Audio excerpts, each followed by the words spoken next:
Good morning. Welcome, July 6, 2025, service Grand Traverse, Unitarian Universalist Congregation of Grand Traverse. Welcome, those of you who made it through Cherry Festival. We all did, I guess. And the heat wave, we made it. My name's Dan Tholen. I'm a member of the Sunday Services Committee and your immediate past president. You have a new president now, Charlie. Wake up, wherever you are. There we go, Charlie Ballinger. Okay. Well, welcome to the Unitarian Universalist Congregation of Grand Traverse, where all are truly welcome. People from every background, identity, and age. We especially extend our love to families with young children. Not many here today. We will have a story, but no RE. Welcome to all of you joining us online today. We have quite a few people. For those who come here regularly, we have 30 or 40 online, and welcome. You're certainly welcome to join us, and I hope you enjoy the service. Before we start, please silence your phones. Get out any fidgets you might want, if you might want to play with. Are there any visitors here today? Anybody, if you're, no obligation, but if you'd like to stand and introduce yourself, Chris will bring a microphone so you can let us know who you are. We've got quite a few. Mike, we know you. Mike and Sandra McDonald were members of the Unitarian Universalist Ann Arbor congregation, but past members of UUCGT. And we're glad to be here. Welcome, Mike. Welcome, Sandy. My name is Sebastian, and I live in Traverse City. I'm not a member of any congregation, and I was invited by my friend Sharon here to my left. Welcome. Welcome.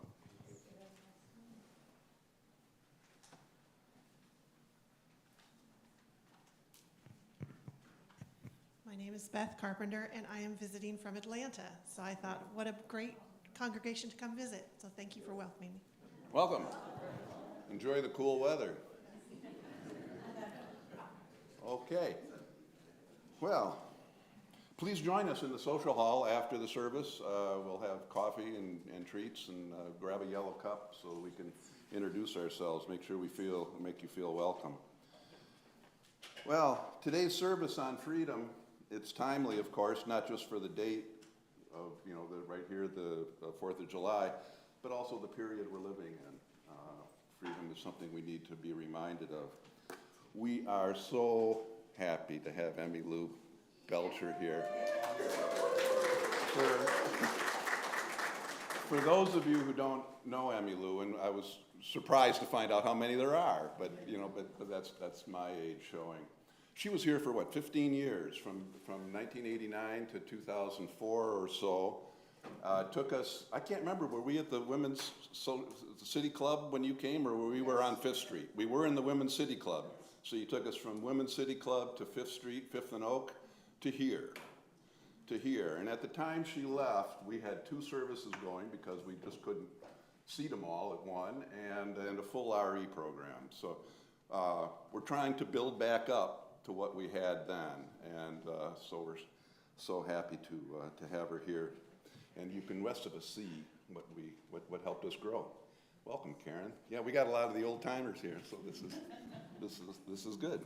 So let's get on with it. We'll start with some centering music from Barb.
The first time I ever came to see this fellowship, Norm Brokaw played that piece.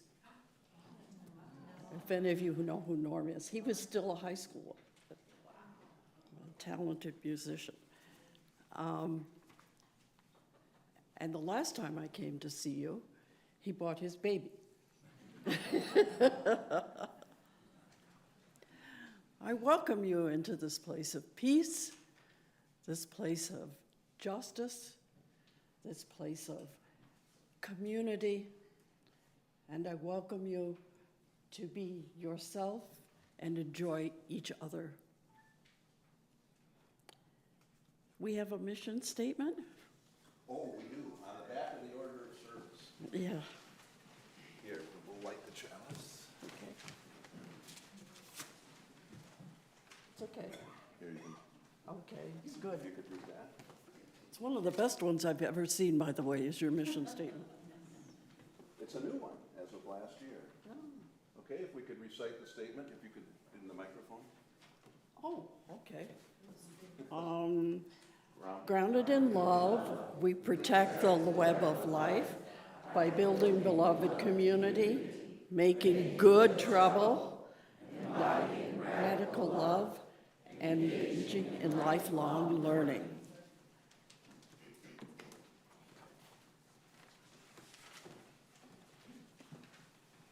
Have an opening hymn? Yes, we do have an opening hymn, and I promised Anne Marie I would introduce this hymn because it's an old-fashioned hymn. It's one I sung many times in interfaith gatherings, and most people sing this hymn and refer to God.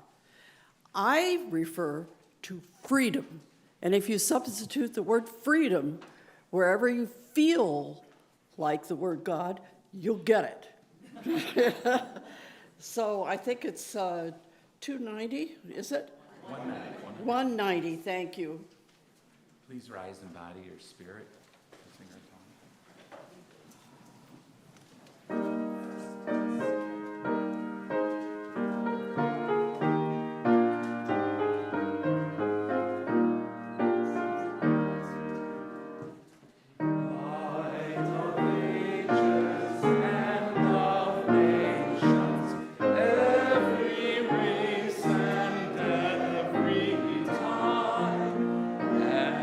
Receive thy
Heather and Caitlin and Connie. Do we have pictures for this, Jeff? Nope, I didn't get the book this time. Okay. We'll do the backwards upside down book. Once upon a time, Ruby Bridges was born in a small cabin near Tylertown, Mississippi. We were poor, very, very poor, Ruby said. My daddy worked picking crops. We just barely got by. There were times when we didn't have much to eat. The people who owned the land were bringing in machines to pick the crops, so my daddy lost his job. And that's when we had to move.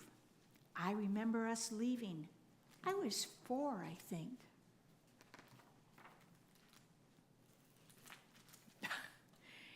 In 1957, the family moved to New Orleans. Ruby's father became a janitor. Her mother took care of the children during the day, and after they were tucked in bed, Ruby's mother went to work scrubbing floors in a bank. Every Sunday, the family went to church. We wanted our children to be near God's Spirit, Ruby's mother said.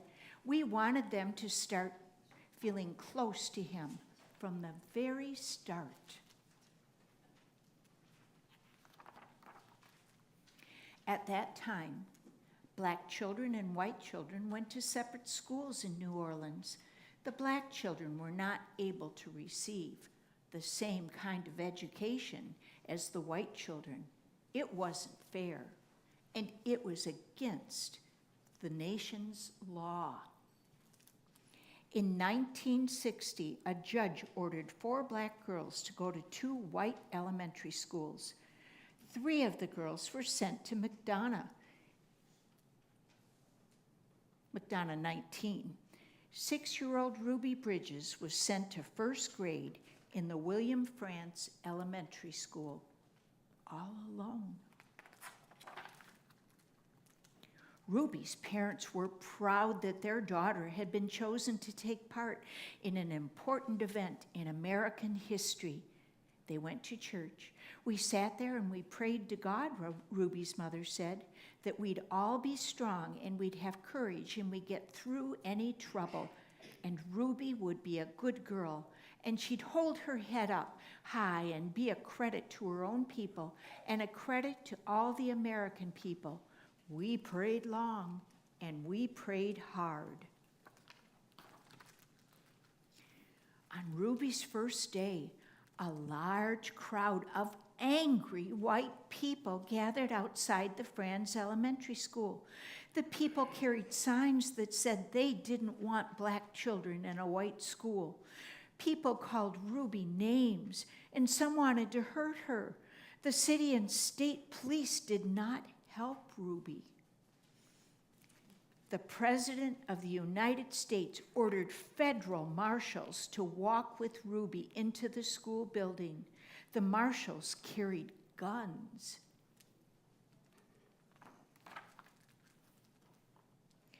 Every day, for weeks that turned into months, Ruby experienced that kind of school day. She walked to the Franz school surrounded by marshals, wearing a clean dress and a bow in her hair, and carrying her lunch pail. Ruby walked slowly for the first few blocks.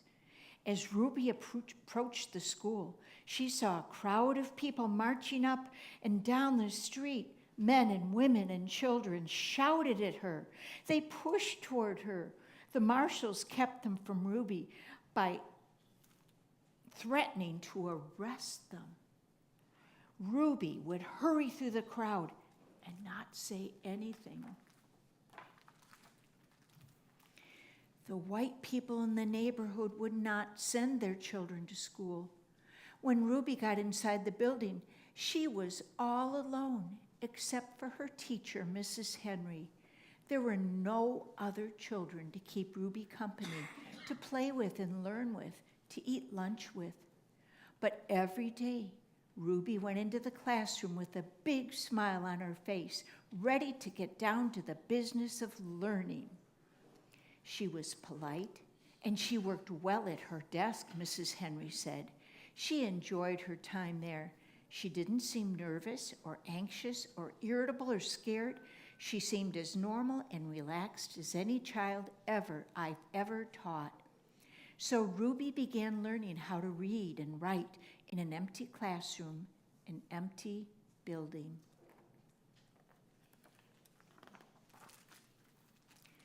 Sometimes I'd look at her and wonder how she did it, said Mrs. Henry.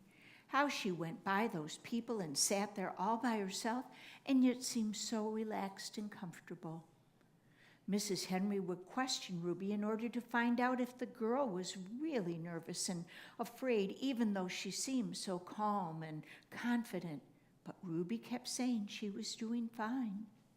The teacher decided to wait and see if Ruby would keep on being so relaxed and hopeful, or if she'd gradually begin to wear down, or even decide that she no longer wanted to go to school.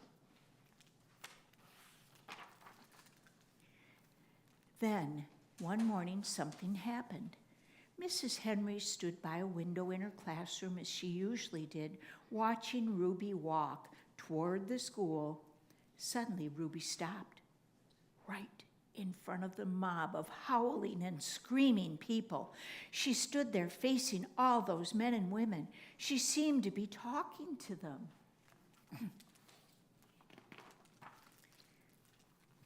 Mrs. Henry saw Ruby's lips moving and wondered what Ruby could be saying. The crowd seemed ready to kill her. The marshals were frightened. They tried to persuade Ruby to move along. They tried to hurry her into the school, but Ruby wouldn't budge. Then Ruby stopped talking and walked into the school.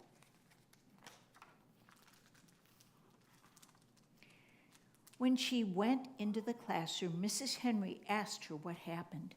Mrs. Henry told Ruby that she'd been watching and that she was surprised when Ruby stopped and talked with the people in the mob.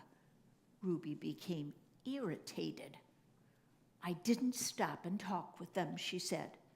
"Ruby, I saw you talking," Mrs. Henry said. "I saw your lips moving."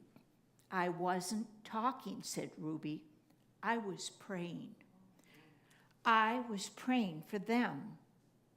Every morning, Ruby had stopped a few blocks away from school to say a prayer for the people who hated her. This morning, she forgot until she was already in the middle of the angry mob.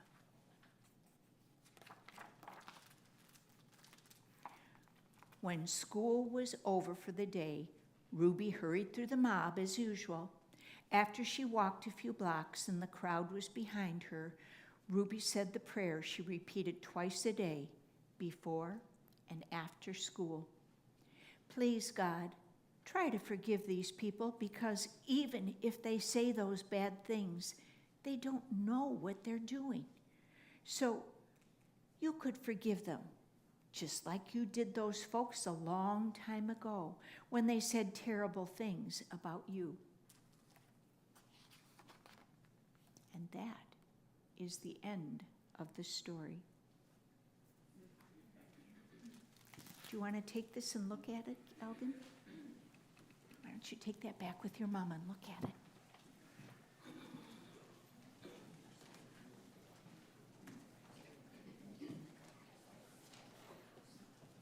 Okay. Time now for the offering. As we know, freedom isn't free. We do need the support of the congregation for the building, for our staff. It's summertime, but the expenses continue. And of course, you remember from our collection plates, there's two sides to the basket. One side supports the congregation, one side supports our activities in the community. And some of that money does go to the Social Justice Action Committee now. So thank you for your contributions. Please be generous. Thank you, Trevor.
set aside in our service when we name and honor the joys and concerns that mark our lives, the milestones and moments of our lived experience. I will be sharing the joys and concerns that were offered up to us to hold in our hearts as we are gathered today.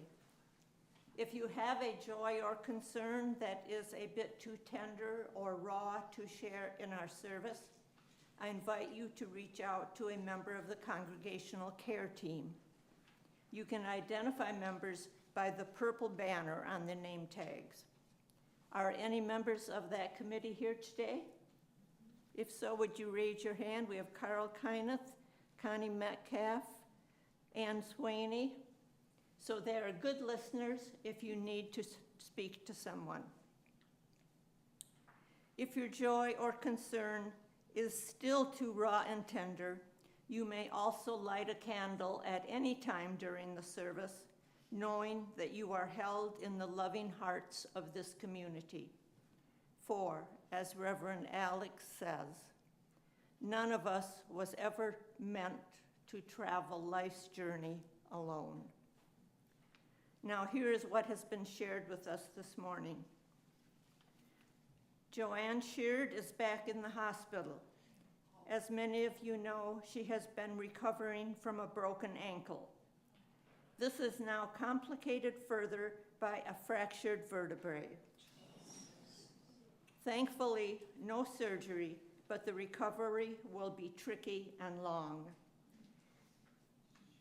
She and her wife, Myra, will need all of your support and good wishes.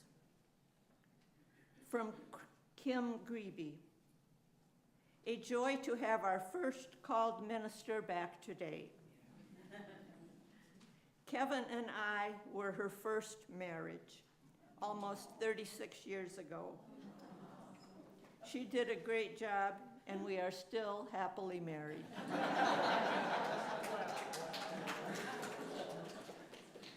From Emmy Lou Mitchell, full of joy that Emmy Lou is with us today. We love you dearly. Some of you know our friend Sally Neal, an artist, activist, rebel-rouser, will be celebrated today in Leland at the old art building, 2 or 3 p.m., ? From Judy Weaver, deeply grateful to see Emmy Lou, who greatly influenced our decision to join UUCGT. Equally grateful to see and honor Mike and Sandra McDonald. Not only did they serve our congregation well, but did so much for Safe Harbor in Traverse City. We thank you. And this is from me. Please keep in your hearts the many families in Kerr County, Texas, who have lost members to the raging floods. And now, let us hold a short time of silence for the joys and concerns that remain in the silence of our hearts.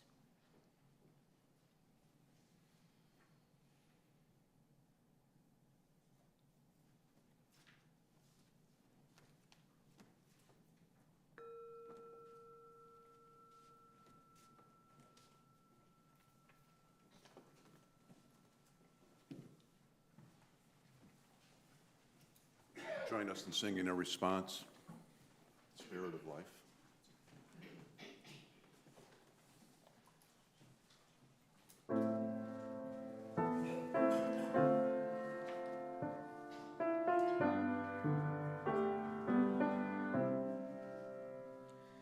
Spirit of life, come unto me. Sing in my heart.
to be free. I wish I could break all those chains holding me. I wish I could say all the things I could say. Say 'em loud, say 'em clear, for the whole world to hear. Say 'em loud, say 'em clear, for the whole world to hear. I wish I could share all the love in my heart, remove all the bars that still keep us apart.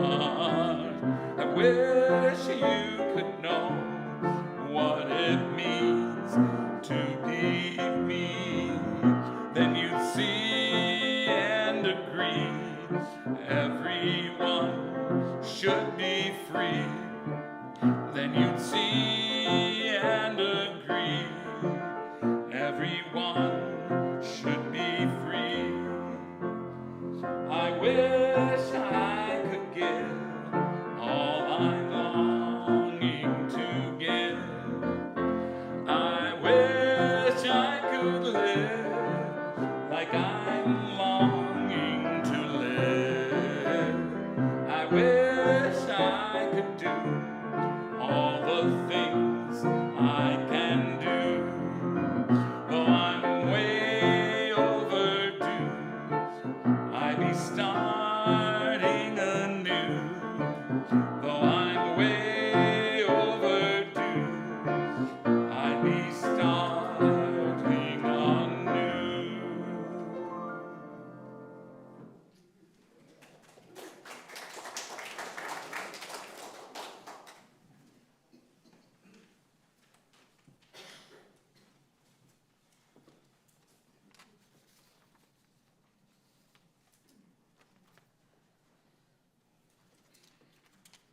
May none of you ever get arthritis in your knee and then have two surgeons tell you that they're not going to replace it because you walked well. Anyway, when I was a little child, I had a dream, and I had it over and over again. And in that dream, I leapt up into the air, and I didn't come down. I would just float up in the air, and I could see all my friends around me playing, and I could see the adults in the yard, and I could see the people on the sidewalk, everybody doing everything they wanted, and I didn't come down until I wanted. Is that what we are singing about this weekend when we sing about being in the land of the free? About having no chains, about flying like a bird? Is that what freedom means? I could just picture the founding fathers in their white wigs floating over the streets of Philadelphia, and what effort it would take to get Benjamin Franklin to quit turning somersaults. It was a good thing there was no lightning that day, or else, poof, there goes Ben. But by gum, he was free. I was recently introduced to a book that taught me a deeper understanding of freedom.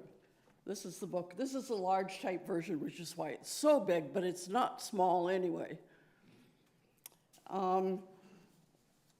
It is by Timothy Snyder.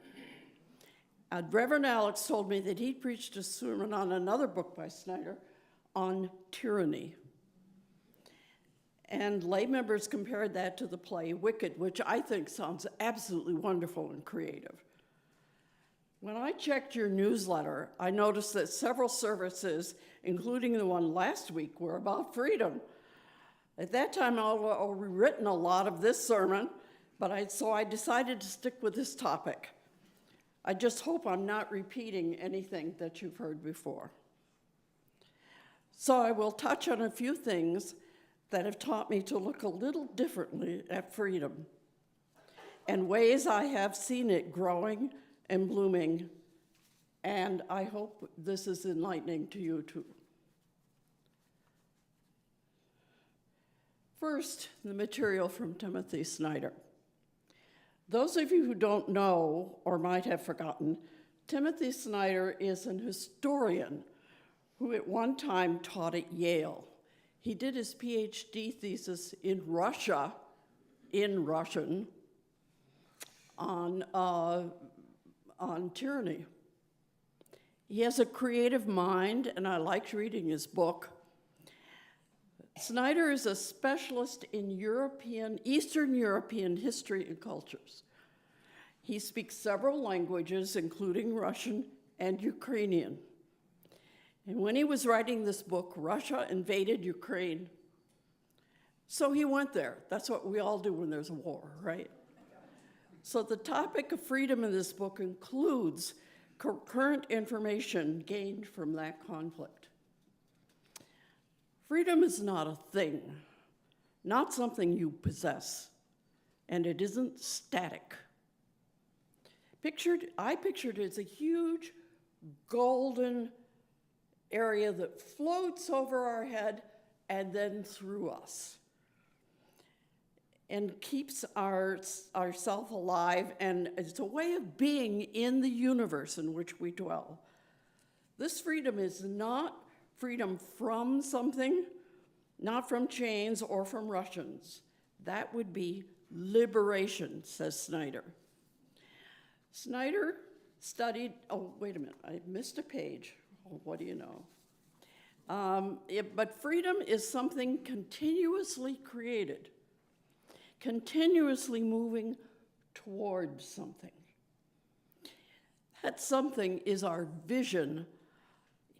It is the light with which we struggle from our current condition towards that vision of wider and deeper freedom for all. So, and as we create and interact, we change our own vision and ideals. The material with which we work, that's what we're working with, is our own vision and ideals. And they change. Thus, we continually recreate what is in the present. And when we create or recreate, we change the material with which we work. And this, also the state of freedom isn't possessed or envisioned by any one person and no one else. It isn't solitary. It's created in interaction. Snyder studied and was influenced by the work of Edith Stein. She was a graduate student in Germany when Hitler took over. She'd only served 1 year in an academic position when she was forced out by Hitler's actions to exclude Jews from academia. Because she had earlier, before the war, converted to Catholicism, she joined a nunnery right away, and she survived the war and later got back to her work in philosophy.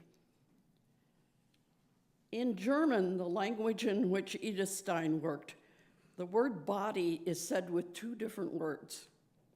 One is Körper. It's easy to remember Körper because we get the word corpse from the same word, root, Körper. A Körper is a body without any other connotations. It's a physical construction. Stein urged the word of Leib, and I know I don't say that right, but Leib, which also means a body, but one that can move and feel. We put Körpers into concentration camps, but not Leib. Stein said we only really see ourselves when we see ourselves through another Leib. Stein adds that only when we recognize that other people are in the same predicament we are, live in bodies just as we do, hurt and rejoice just as we do, can we take seriously how they see us. When we identify with them as they regard us, We understand ourselves as we otherwise might not. It is a way of regarding humans as not other, but as one of us. I call it looking into another person's eyes. And when I do this, I see a soul, not a person. And I use the word soul, even though I'm a humanist. I use the word soul. And when I do this, I cannot regard a person as a corpus. What happens to that person matters when I look into their eyes and see them as a total person. The perspective and interaction allows movement toward freedom. Most importantly, Snyder says, is that freedom is not just the absence of evil, but a presence of good. Not just liberation, the process of creating institutions and opportunities for attaining and holding freedom for all. That is what Ruby Bridges' parents were doing, even if she wasn't fully cognizant of it. She, with the help of others, was just going to school. She was an instrument in the creation of freedom. She was a courageous little girl, but an instrument of what others around her, visionaries, judges, her parents, her church, her neighborhood, was creating. So what we are creating and how we get there depends on several factors. It depends on what our vision of freedom is and our ideals in getting there, including the way we see one another. A friend of mine, Annette Marquis, wrote in her podcast about a Zulu greeting which translates, "I am here to be seen." And one of the responses to that in their culture is, "I see you." The phrase includes all my ancestors in seeing you. My past and those who created me see you. Annette comments, "We all need to be seen, acknowledged, and loved." Stein would reply, "We need to see each other as life." Let's go back and look at a few terms from Snyder. There are 5 things that he says freedom demands: sovereignty, unpredictability, mobility, factuality, there's a certain person I wish I could teach that to, and solidarity. I'm never supposed to say anything political from the pulpit, right? In sovereignty, he is, of course, not talking about kings and sovereignty. He's talking about normal human beings who are individuated, who have a grasp of who they are, of their talents and their lacks, and a vision of how things could be better. It is such human beings who actually create freedom. They don't walk ahead in life hoping to make everything as it has been or they alone imagine. But they walk side by side with others. They are creating a better future for themselves, their children, and for everyone. They are co-creating freedom together. They don't create this alone, but in relationship with others. They are not looking to be free from earthly bonds, but to make some bonds of goodness stronger, flexible, and more available to everyone. For instance, this does not mean that you and I have an idea of what's an injustice, and we go to the Supreme Court to argue our case for freedom and justice for all. I've never been to the Supreme Court, but I most certainly have argued. It means supporting those who can do it, such as the ACLU and the NAACP. That is part of supporting and gaining freedom in relationship, walking side by side with others.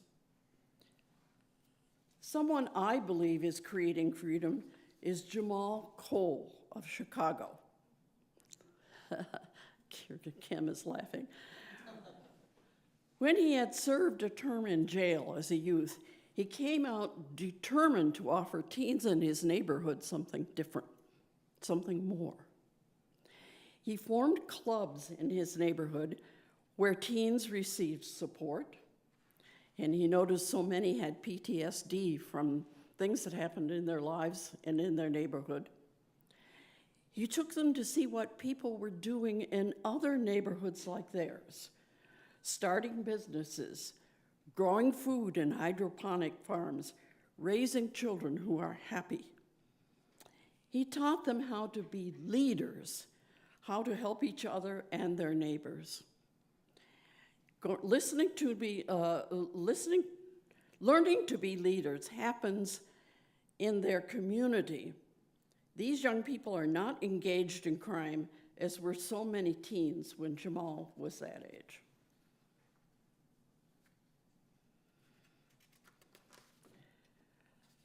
Someone who noticed Jamal's work via a newscast was Kim Grebe.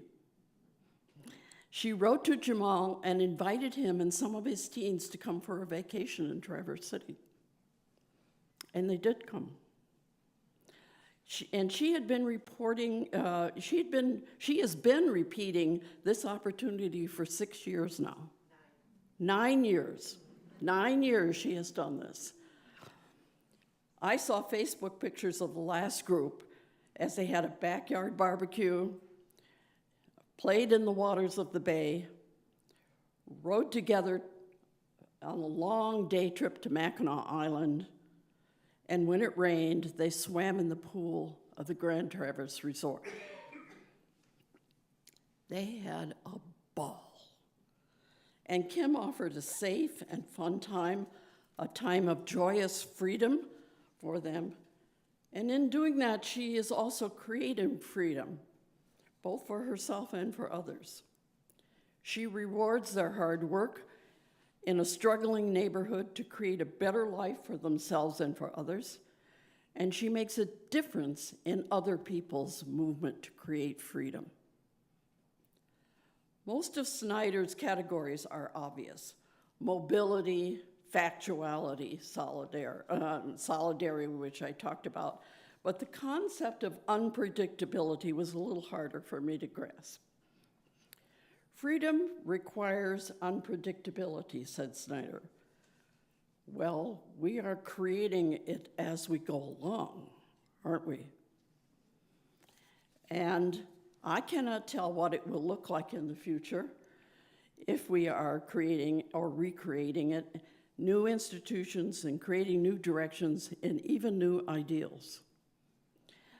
Also, there is the concept that creating something new changes what is already there. I'm reminded of a poem by May Sarton called Invocation to Kali. Kali is a Hindu goddess that both creates and destroys at the same time.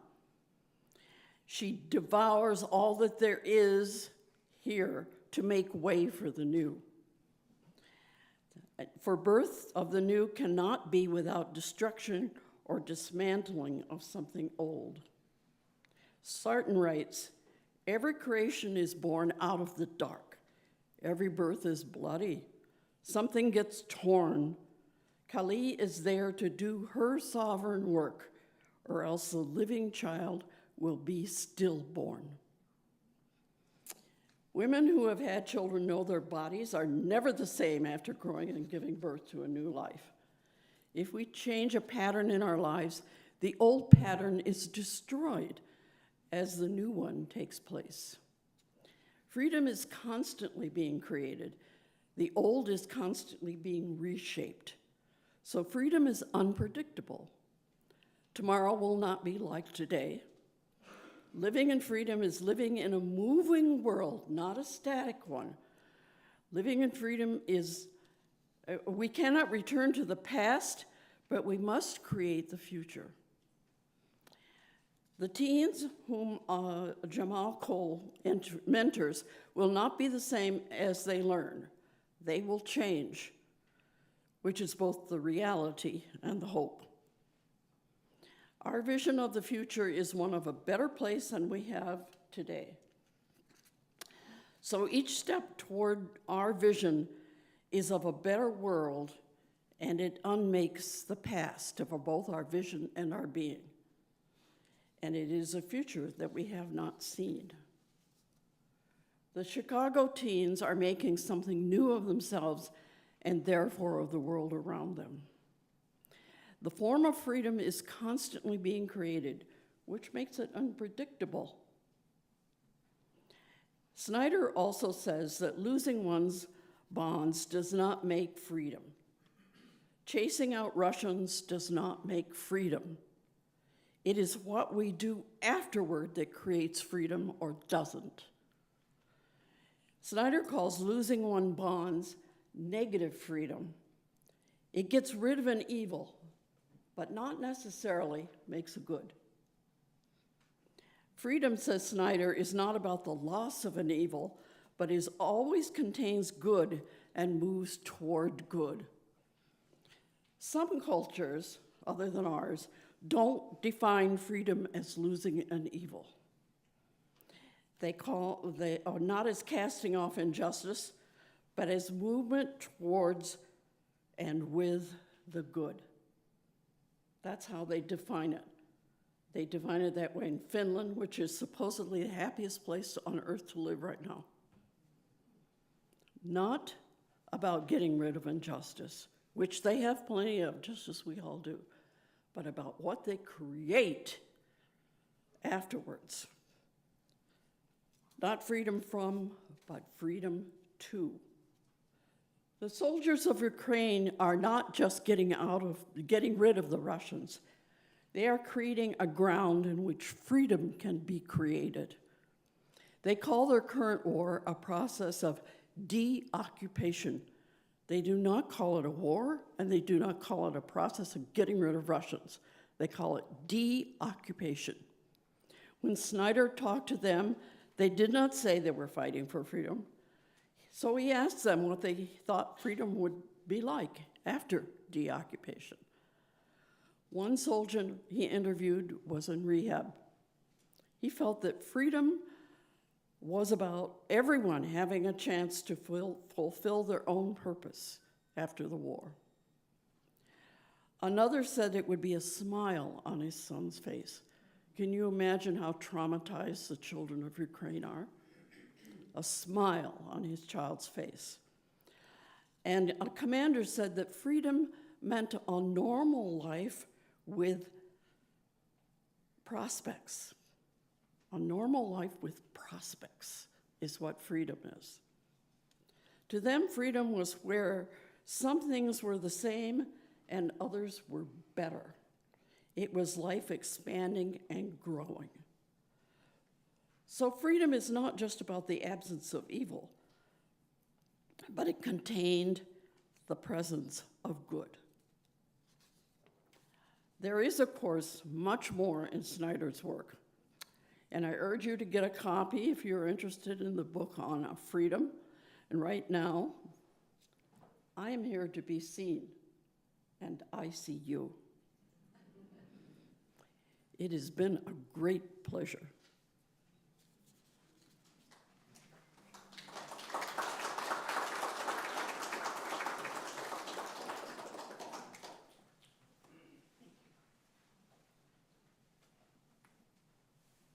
We'll have a moment of stillness.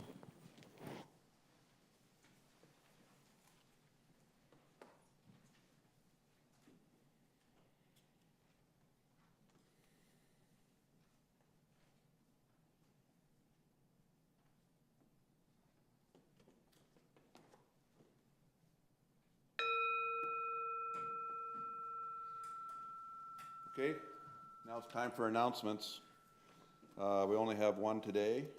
Sherry will be outside selling tickets to Charlie and the Chocolate Factory up in Northport. I encourage you to go. It's directed, music directed. You were the music director. You're Willy Wonka. Mr. Fred is Willy Wonka in Northport, and you can get a ticket to watch it out there in the hall. So please consider that. What's the dates on that? 26th of July Okay, you heard it here. All right, we'll have our closing hymn now, number 297 in the gray hymnal. Please rise in body or spirit.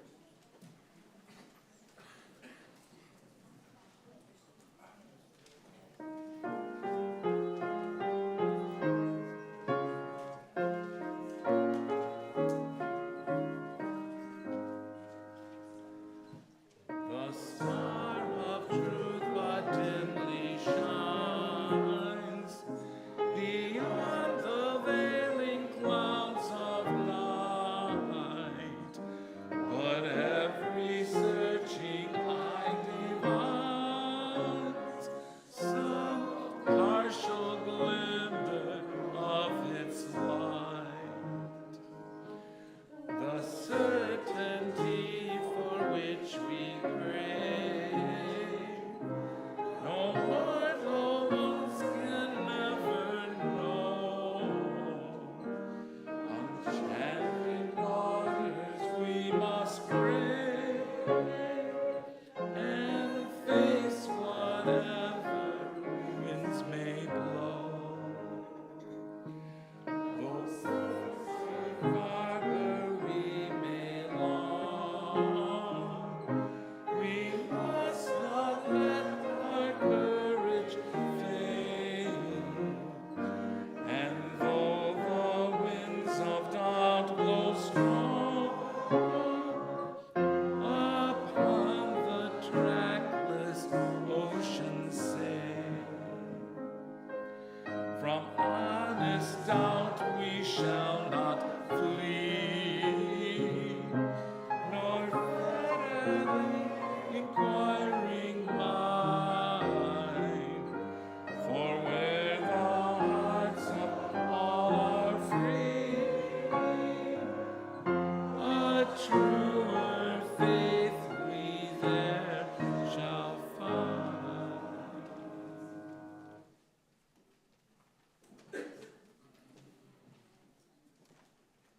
The light of freedom will continue to burn in our hearts. Let the lessons of this service and the lessons of the chalice stay with us next week. Go in peace.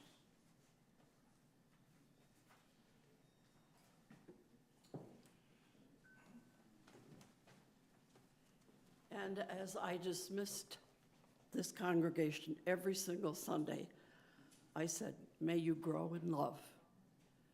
And may you grow may you grow in peace, and also may you live in love. Amen.